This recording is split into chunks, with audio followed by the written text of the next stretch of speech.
The Apparitions of Our Mother Mary, Part 3. Already we have seen the apparitions of Mother Mary, Part 1 and 2. And today, in this video, first we are going to see the apparition of Mother Mary at Velankanni. Velankanni comes from the name of a village in coastal Tamil Nadu, namely Velankanni. Velankanni, a village that is believed to be where Virgin Mary appeared in 16th century. Annai Velankanni is from the Tamil language where Annai means mother and Velankanni is the name of the place where Mother Mary appeared.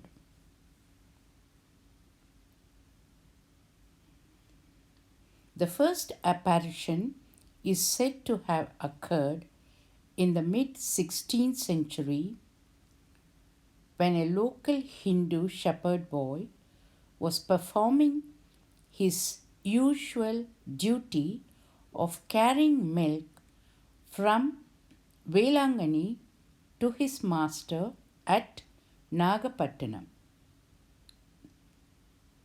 On the way, the boy was very tired and he wanted to take rest. He placed the milk pot under a banyan tree by the water pond.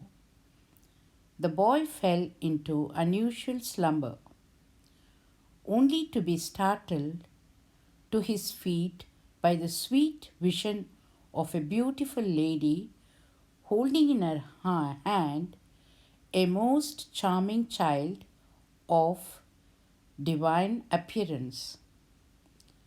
As the boy was still taken by surprise, the lady asked for some milk for a child, which the boy then reverently offered. On reaching the master's home, the boy apologized for his lateness and the reduced amount of milk by relating the incident that occurred on his way. The impatient master did not believe the story of the boy, but to the great astonishment of all present, the milk began to surge over the pot and flow out. Realizing that something miraculous had happened, the master, wanting to see the place where the apparition occurred, accompanied the boy to the place. When they reached the place, Our Lady appeared once again to the boy, but the master could not see a could only see a bright glittering light. The master and others began to believe in her appearance, and the place where the apparition took place began to be called the Mata Kulam, Our Lady's Tank. The second apparition is said to have happened a couple of years later, where a poor widow and her lame son lived in Velankanni. Every day the lame boy used to sit under a banyan tree at a place called Nadutittu and sell buttermilk to the thirsty wayfarers. One day a very bright light appeared in front of him, and from amidst the light a lady of peerless grace with a divine child in her arms asked the boy for a cup of buttermilk, and the boy complied. Then she directed him to go and inform a certain wealthy Catholic man in the nearby town of Nagapattinam of her appearance and put up a chapel in her name on the spot of her apparition. The boy realized that his legs had become normal upon the word from the lady. With great joy, he ran to Nagapattinam to carry out the errand. On reaching Nagapattinam, the boy narrated to the gentleman of the apparition. He informed the gentleman that she had sent him as her emissary to ask him to build a chapel in her honor in Velankanni. The gentleman had little doubt in believing the lad, as he himself had similar vision of Our Lady in his sleep the previous night, bidding him build a chapel in her honor. With the willing cooperation of the people of that locality, whose enthusiasm had been kindled by the miraculous healing of the widow's crippled son, the Catholic gentleman of Nagapattinam soon put up a small thatched chapel at Velankanni. An altar was erected in the chapel, and a beautiful statue of Our Lady of Velankanni, holding the infant Jesus in her arms, was placed on the altar.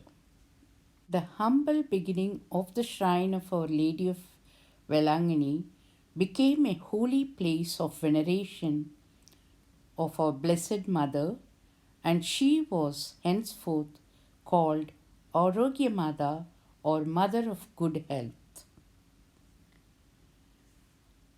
Then the third incident occurred in the 17th century, when a Portuguese merchant vessel was caught in a giant storm in the Bay of Bengal as it was sailing to Colombia in Ceylon. The helpless sailors, then at the point of desolation, prayed fervently and invoked the help of Blessed Virgin Mary. They vowed to build a church in her name wherever they could land on. The stormy sea became calm. Their ship landed near the shore of Velankanni on the 8th of September, the feast of the Nativity of Our Lady. Fulfilling their vow, the Portuguese sailors transformed the thatched chapel erected by the Catholic gentleman of Nagapattinam into a beautiful stone chapel. So now September 8th is the feast of Our Lady of Good Health being celebrated every year. A procession begins on August 30th, and people come from all over India, some walking as much as 200 miles on foot because of their devotion and sacrifice to Mother Mary. As many as thousands of pilgrims visit every day during this week-long celebration. Ironically, most of all the religion like Hindu, Muslim, Parsi, and Egyptian, etc., come over here to get the blessings of Mother Mary. The little church on the beach is now a magnificent basilica with at least 8 million visitors every year. Pope John 23rd officially recognized this pilgrimage site as the Lourdes of the East due to the healing waters of the pond. Adjacent to this basilica is a museum of offerings left behind by hundreds of pilgrims, often with personal stories of miraculous healings. There are many shrines around India now dedicated to Our Lady of Good Health. And next coming up will be Our Lady of Fatima, which will be in my next video. That will be Apparitions of Our Lady Part 4. Thank you. Thank you for watching. Please do share your views and subscribe my channel and like it also.